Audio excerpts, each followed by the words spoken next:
Bienvenue sur Africa 24 dans cette nouvelle édition du Non-Stop Info. Voici les titres de l'actualité. Le maréchal Khalifa Haftar salue la médiation de l'Union africaine. Un des protagonistes de la crise libyenne était ce samedi 16 septembre l'hôte du président Denis Sassou Nguesso. Un bus pour promouvoir le livre au Bénin, c'est le but de la caravane Vacances en livres avec une capacité de 2200 livres pour les élèves. Le bibliobus de la Fondation Reine Angrès sillonne les villes du Bénin. Et puis challenge de l'entrepreneuriat culturel, c'est le thème du Festival international She's on Fire au Bénin. Cette compétition de danse urbaine entièrement féminine s'est tenue du 12 au 15 septembre à Cotonou.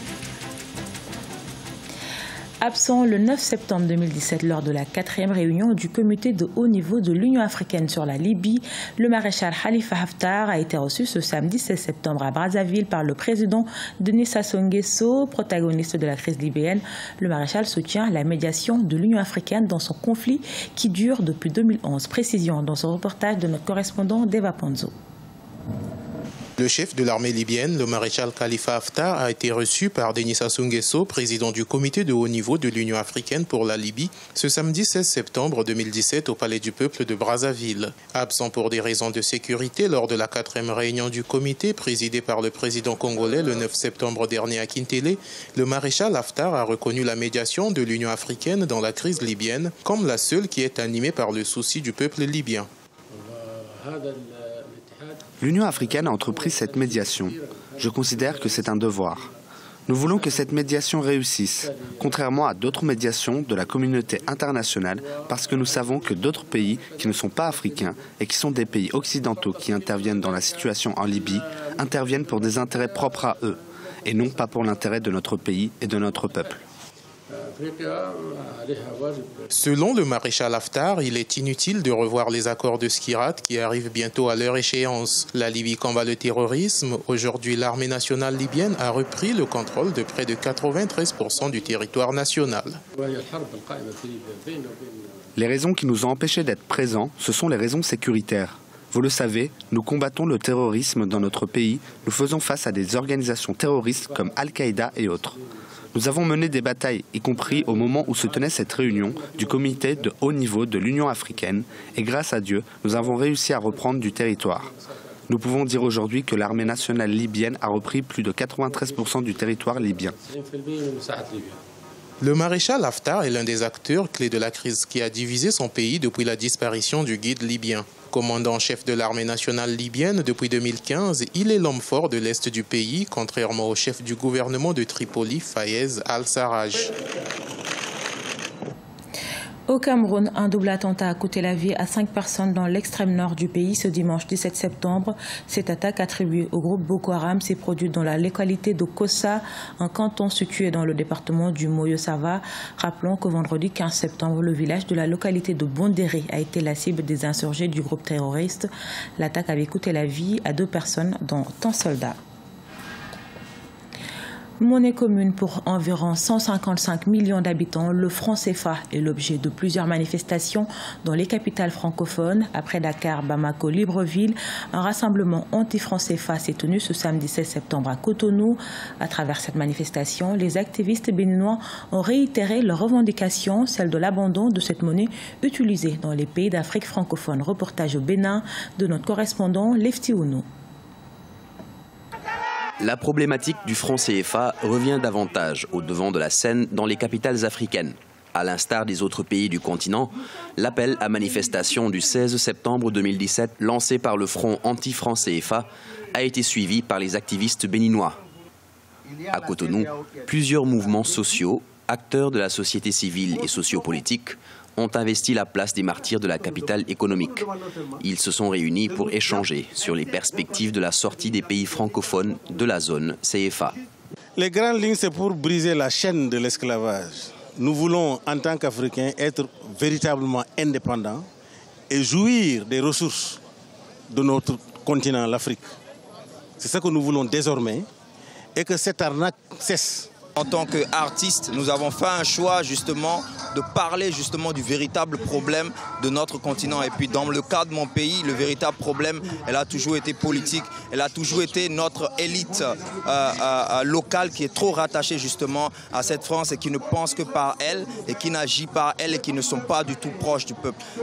La question de la souveraineté monétaire des pays de la zone franc CFA est remise au goût du jour depuis quelques semaines suite à l'expulsion de l'activiste franco-béninois Kémi Séba du territoire sénégalais le 6 septembre 2017. Les avis sont partagés sur les avantages et les inconvénients de l'utilisation du franc CFA. Les grandes nations parlent du Conseil des Nations. Nos pays africains, notamment ceux de la zone franc, n'ont jamais été au rendez-vous des Conseils des Nations. Comment comprendre que le franc CFA, qui est une monnaie africaine, utilisée par les Français, soit imprimé en France et que les Africains eux-mêmes ne s'asseyent pas à la Banque mondiale ou au FMI pour discuter du franc CFA? C'est un handicap social, c'est un handicap politique, c'est un handicap économique, sociologique. Rappelons que cette manifestation a été initiée dans la foulée d'une déclaration conjointe du président français Emmanuel Macron et son homologue de la Côte d'Ivoire, Alassane Ouattara, d'étendre le franc CFA aux autres pays de la communauté économique des États de l'Afrique de l'Ouest. Les organisations de la société civile entendent s'investir davantage afin que la souveraineté monétaire des ex-pays colonisés et l'indépendance économique du continent soient effectives. Toujours au Bénin, la Fondation Reine Angbé œuvre pour la promotion du livre à travers son bus aménagé en bibliothèque. Cette fondation met des ouvrages à la disposition des élèves béninois, notamment à Porto Novo, la capitale, où le bibliobus est actuellement en transit. Notre correspondant Lefteounou nous amène à sa découverte suivant son reportage. Au Bénin, le bibliobus de la Fondation Reine Angbé promeut la lecture. À travers une campagne dénommée Vacances en livre, la Fondation Reine Angbé vise à travers cette activité à reconnecter les enfants avec les livres, créer et renforcer les clubs de lecture avant la rentrée académique 2017-2018. Le bibliobus est stationné hebdomadairement dans les arrondissements de la ville. Il a sillonné en moins de 5 mois les 5 arrondissements de la commune de Porto Novo, au bonheur des amoureux de la lecture. Le bibliobus était venu dans notre quartier il y a longtemps et maintenant j'ai des amis. Ils sont venus chez moi, ils ont dit qu'il y a un bus qui est venu à la place publique, il y a beaucoup de livres. Donc moi j'aime la lecture, donc je me suis douchée en même temps. Je suis venue ici et j'ai pris des livres et j'ai amélioré puis mon français. Les élèves, notamment ceux des cours moyens et secondaires, ont pris d'assaut le bibliobus depuis le 7 août 2017, date du démarrage de cette campagne. Près de 1000 visiteurs, dont 365 filles, ont participé à Vacances en livre. En dehors de la promotion de la lecture, le bibliobus sert de cadre pour des échanges entre les élèves et les parents d'élèves sur des thèmes d'actualité liés à l'amélioration des résultats scolaires. Les enfants ne s'expriment plus bien, on nous dit, nous-mêmes nous le voyons, les enfants ne savent plus écrire, il n'y a qu'à voir ce qui se passe sur les réseaux sociaux. Et on s'est dit, mais comment est-ce que nous pouvons aider à changer cela? Et nous avons eu l'idée de la bibliothèque. Mais quel genre de bibliothèque? Si elle est mobile, ce serait encore mieux. C'est ainsi que nous sommes, pendant que nous cherchions les moyens de mettre sur pied cette bibliothèque mobile, on est tombé sur ce bus qui était destiné à la santé mobile et que nous avons transformé en bibliothèque mobile. Le bibliobus regorge de près de 2200 livres à la portée des élèves. La Fondation Reine Angbé entend vulgariser cette initiative à travers une tournée nationale dans les écoles publiques du pays au cours de l'année académique 2017-2018. C'est un festival 100% féminin, le She's on Fire au Bénin. L'événement qui valorise les danses urbaines s'est clôturé le 15 septembre à Cotonou, occasion pour les danseuses africaines du hip-hop d'exprimer leur talent. Lefteounou. Les danseuses africaines s'affichent davantage dans le domaine du hip-hop. Elles ont révélé leur performance au cours du Battles of Fire, une compétition de danse urbaine du festival She's on Fire à Cotonou, la capitale économique du Bénin. Cet événement a réuni du 12 au 15 septembre 2017 plusieurs acteurs de l'art de la scène venus du Cameroun, du Nigeria, du Bénin, du Sénégal et de la France. Les Warriors 237 du Cameroun ont réussi à tirer leur épingle du jeu en s'offrant une place en finale. Elles ont affronté leur homologue française en finale et ont remporté le trophée en jeu. C'était formidable.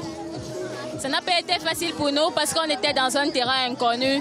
Mais d'une autre part, ça nous a aussi apporté quelque chose de plus.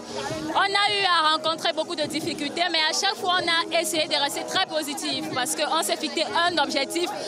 On s'est dit on doit tout donner pour motiver toutes les autres filles du Camer en particulier et de l'Afrique en général. Ne jamais baisser les bras. Et on a confié tout notre travail, notre Dieu là-bas au Dieu Tout-Puissant. Je trouve les danseuses, elles ont beaucoup. Ça monte, il y a de l'énergie partout. C'était un bon partage.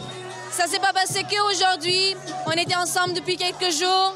Et l'échange, il a été très important pour nous d'arriver aujourd'hui, de pouvoir partager ce moment jusqu'à la fin avec les filles.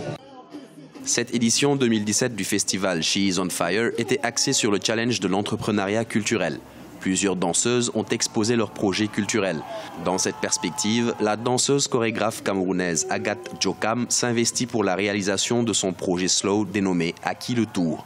Cependant, la pratique de la danse urbaine en Afrique au niveau de la gente féminine est peu reluisante. Je vais simplement dire qu'il y a encore beaucoup de choses à régler. On a encore besoin de plus d'investissement des femmes dans ce domaine-là. Et c'est justement la raison pour laquelle le festival She is on Fire existe, pour les motiver, les pousser à mieux s'adonner à ça. La danse urbaine peine à mobiliser en Afrique un grand nombre de danseuses. Ce festival milite pour le renforcement de la présence de la gente féminine dans le domaine de la danse urbaine. Rappelons que la danseuse professionnelle béninoise Rachel Agboussou a donné une formation en danse traditionnelle au cours du festival. Ce journal a été réalisé par l'ensemble de la rédaction. Nous vous remercions pour votre fidélité. Dans un instant, une nouvelle édition de l'actualité sur Africa 24.